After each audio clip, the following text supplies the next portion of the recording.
नमस्कार दोस्तों। भारत के स्वतंत्रता संग्राम में अनेक वीर वीरांगनाओं ने अपना सर्वस्व बलिदान कर दिया, जिनका नाम इतिहास की मुख्य धारा में बहुत कम मिलता है। आज हम बात करेंगे भारत की दो ऐसी वीर आदिवासी बहनों की, जिनका नाम इतिहास की किताबों में बहुत कम मिलता है, लेकिन जिसका साहस किसी भी महान स्वतंत्रता सेनानी से कम नहीं था।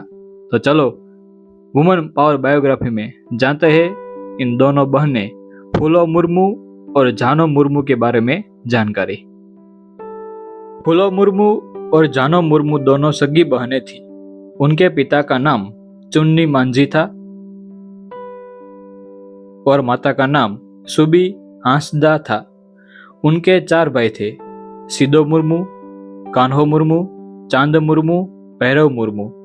फूलो मुर्मू और जानो मुर्मू का जन्म सन 1832 के आसपास झारखंड के संथाल परगना क्षेत्र में भोगनाडी गांव में हुआ था। इनका समुदाय संथाल आदिवासी समुदाय था। उनका परिवार साधारण किसान परिवार था। बचपन से ही दोनों बहनों ने जंगल, खेती और पारंपरिक युद्ध कौशल्य का अनुभव प्राप्त किया। सन 1855 में अंग्रेजों, महाजनों, साहूकारों और जमींदारों द्वारा आदिवासियों का भयंकर शोषण किया जा रहा था।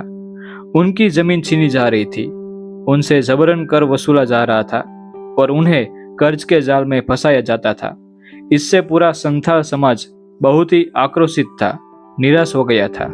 इस वजह से सन 1855 में झारखंड में संथाल हुल विद्रोह हुआ। 30 जून 1855 को भोगनाडी गांव से संथाल विद्रोह की शुरुआत हुई। इस संथाल हुल विद्रोह का नेतृत्व सिदो मुर्मू और कान्हो मुर्मू ने किया था। चांद मुर्मू और भैरव मुर्मू भी इस नेतृत्व में साथ थे। इस विद्रोह में इन दोनों बहनों ने बहुत ही महत्वपूर्ण भूमिका निभाई थी। उस समय संथाल परगना बिहार से अलग हो गया था और झारखंड में मिल गया था, पर उन दिनों संथाल परगना का शासन भागलपुर के कलेक्टर के हाथ में था। संथाल हुल विद्रोह में फूलो मुर्मू और जानो मुर्मू ने आदिवासी महिलाओं का संगठन बनाया और सभी आदिवासी महिलाओं को युद्ध के लिए, संघर्ष के लिए प्रेरित किया और आंदोलन में महिला नेतृत्व को लेकर संदेशवाहक बनी। लोक परंपराओं के अनुसार एक रात दोनों बहनों ने 1854 में अंधेरे की आड़ में अंग्रेजों के शिविर में भागी और अपनी कुहाड़ी चलाकर 21 अंग्रेज सैनिकों की हत्या कर दी। 21 अंग्रेज सैनिकों को काट डाला। इसी घटना ने उसके साथियों को प्रभावित किया। संथाल समाज में यह घटना आज भी वीरता के प्रतीक रूप में सुनाई जाती है। देखते देखते संथाल विद्रोह पूरे झारखंड में फैल गया।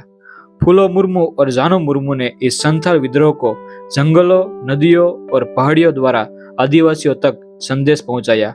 इन दोनों ने हुल क्रांति की इस आग को इस कदर राजमहल की पहाड़ियों में फैला दिया कि ईस्ट इंडिया कंपनी के मुख्यालय तक पहुंच गई थी और फूलो मुर्मू और जानो मुर्मू ने कई इलाकों में अपना महिला नेतृत्व किया था।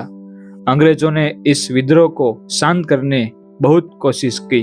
अंग्रेजों ने विद्रोह में दमन करना शुरू किया और अंत में फूलो और जानो अंग्रेजों के हाथ में आ गई और उनको अंग्रेज मुख्यालय ले जाया गया। वहां मुकदमा चला और दोनों बहनों को फांसी की सजा सुनाई गई और दोनों बहनों को फांसी की सजा दी गई। इस तरह फूलो मुर्मू और जानो मुर्मू भारत की प्रथम महिला आदिवासी क्रांतिकारी बन गई। वे अंतिम समय तक संघर्ष करती रही और वीर गति को प्राप्त हुई। इस तरह दोनों बहनें संथाल समाज में साहस और बलिदान का प्रतीक बन गई। उनका बलिदान आज भी आदिवासी समाज में गर्व और प्रेरणा का स्रोत है। उनकी स्मृति में झारखंड में अनेक संस्थाओं का नाम रखा गया है, जैसे फूलो जानो मेडिकल कॉलेज एवं अस्पताल। राज्य सरकार विभिन्न योजनाओं और स्मारकों के माध्यम से भी उन्हें सम्मानित करती है। इस दोनों बहनों को भारत की प्रथम आदिवासी महिला स्वतंत्रता सेनानियों में स्थान मिला है। फूलो मुर्मू और जानो मुर्मू केवल 2 बहनें नहीं थी, बल्कि साहस, स्वाभिमान और बलिदान की जीवित मिसाल थी। उन्होंने यह सिद्ध किया कि स्वतंत्रता और सम्मान की रक्षा के लिए महिलाएं भी किसी से कम नहीं है। आज उनका जीवन हमें अन्याय के विरुद्ध खड़े होने, अपने अधिकारों की रक्षा करने और देश प्रेम की प्रेरणा देता है। ऐसी वीरांगना वुमन पावर को अपना राष्ट्र बहुत गर्व महसूस करता है। जय हिंद।